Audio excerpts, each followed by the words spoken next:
Dalam video instruksional saya kali ini, kita akan beranjak satu level. Topiknya adalah mengenai siklus akuntansi perusahaan dagang.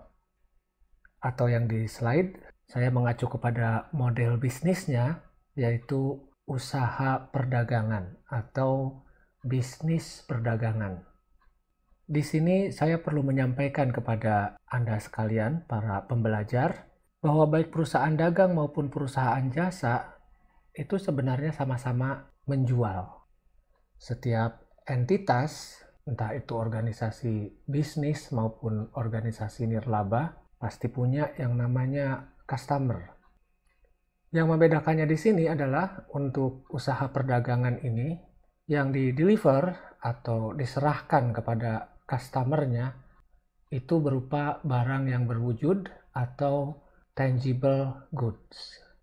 Pada video saya mengenai aset tetap dan aset tak berwujud, saya sudah menjelaskan perbedaannya antara barang berwujud dengan barang yang tidak berwujud. Apa yang dilakukan dalam model bisnis perdagangan itu adalah secara sederhana membeli dari supplier dan menjual kepada customer. Ini yang membedakan antara bisnis perdagangan dengan bisnis manufaktur ya. Dalam bisnis manufaktur, perusahaan membuat sendiri barangnya dan tetap ujung-ujungnya juga dijual. Sedangkan dalam bisnis perdagangan, barang yang dijual itu bersumber dari supplier. Salah satu supplier itu tentu saja adalah perusahaan manufaktur. Perusahaan dagang juga bertingkat-tingkat posisinya dalam rantai nilai.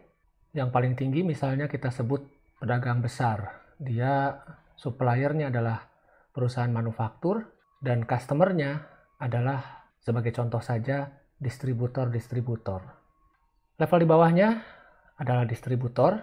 Ini biasanya menguasai pangsa pasar di area tertentu. Dan customernya itu adalah retailer atau bisnis retail. Nah, level yang paling bawah inilah bisnis retail yang customernya adalah pengguna akhir dari barang atau sering kita sebut dengan konsumen. Kalau di perusahaan jasa Anda mengenal pendapatan jasa atau service revenue, unsur penghasilan utama dalam perusahaan dagang adalah pendapatan penjualan atau dalam praktek kadang disebut penjualan saja atau sales. Tapi saya perlu mengingatkan kepada Anda sekalian bahwa unsur atau elemen dalam sistem pencatatan ganda itu ada 5. Aset, liabilitas, ekuitas, penghasilan, dan beban.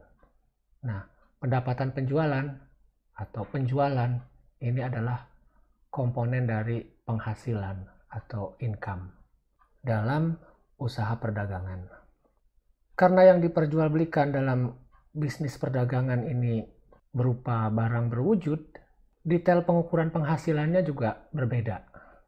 Saya katakan detail ya, karena secara umum sebenarnya yang namanya penghitungan penghasilan itu sama saja. Penghasilan neto sama dengan penghasilan dikurangi dengan beban. Detailnya yang berbeda antara perusahaan dagang dengan perusahaan jasa.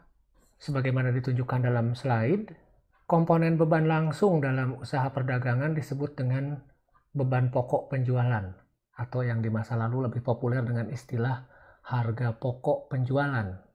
Seperti labelnya di sini, beban pokok penjualan ini memang termasuk dalam elemen beban ya, aset, liabilitas, ekuitas, penghasilan, dan beban. Beban pokok penjualan ini termasuk elemen beban. Signifikansinya mungkin bisa diparalelkan dengan beban gaji dalam perusahaan jasa. Anda tahu bahwa yang mendeliver jasa umumnya adalah manusia, sedangkan dalam bisnis perdagangan tetap faktor manusia ini ada, tetapi ada tambahannya.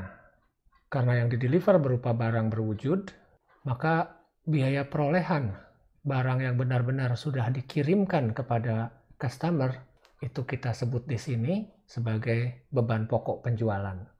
Pendapatan penjualan dikurangi dengan beban pokok penjualan itu akan menghasilkan satu ukuran yang dinamakan laba kotor atau dalam bahasa Inggris dikenal dengan istilah gross profit. Selanjutnya, gross profit ini dikurangi dengan beban-beban operasi. Kalau dirinci lebih jauh lagi, sebenarnya di bawahnya beban operasi itu masih ada penghasilan dan beban di luar usaha, kemudian unsur bunga, beban bunga, dan yang selanjutnya adalah beban pajak penghasilan, barulah sampai kepada laba atau rugi bersih. Konsep berikutnya yang perlu saya perkenalkan kepada Anda sekalian adalah siklus operasi, operating cycle. Ini mengimplikasikan bahwa aktivitas operasi dari tiap-tiap entitas itu membentuk suatu siklus atau perputaran. Dalam istilah ketentuan pajak kadang disebut juga peredaran. Satu siklus operasi itu dimulai ketika perusahaan mengeluarkan kas untuk memperoleh barang dan jasa dari supplier, dan diakhiri ketika perusahaan menerima kas dari penjualan barang dan jasa kepada customer. Slide ini mencoba membandingkan antara siklus operasi usaha perdagangan dan siklus operasi usaha jasa. Siklus operasi perusahaan jasa lebih pendek, dimulai dengan menyelenggarakan jasa, menagih kepada customer dengan diterbitkannya faktur atau invoice, dan kemudian kas diterima dari customer. Yang penting Anda sadari di sini adalah ketika Anda melaksanakan jasa, itu kita juga mengeluarkan biaya-biaya. Sebagai contoh, yang paling lazim adalah biaya untuk memperoleh jasa dari karyawan. Jadi tetap ada unsur spending cash yang ujung-ujungnya nanti receiving cash. Usaha perdagangan, siklus operasinya lebih panjang. Kas keluar untuk membeli persediaan barang dagangan, kemudian barang dagangan itu dideliver kepada customer, diterbitkan invoice-nya, dan kemudian diterima kas. Arus biaya dalam model bisnis perdagangan, ini bisa kita anggap sebagai framework atau kerangka kerja untuk akuntansi biaya perusahaan dagang. Anda yang mungkin pernah belajar akuntansi lebih jauh, mengasosiasikan akuntansi biaya itu mungkin lebih pada usaha manufaktur. Sebenarnya dalam usaha perdagangan, akuntansi biaya ini juga ada, tetapi lebih simpel. Formulanya atau rumusnya itu adalah persediaan awal ditambah dengan pembelian sama dengan barang yang tersedia untuk dijual selama satu periode. Biaya perolehan barang yang tersedia untuk dijual ini kemudian dipilah menjadi dua.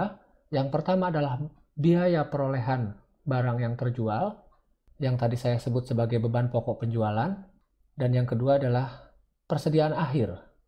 Ini adalah biaya perolehan barang dagangan yang pada akhir periode masih tersedia untuk dijual pada periode akuntansi selanjutnya. Dalam akuntansi perusahaan dagang, dikenal ada dua sistem pencatatan persediaan. Yang pertama adalah perpetual dan yang kedua adalah periodik. Perpetual itu secara sederhana artinya persediaan dicatat secara terus-menerus.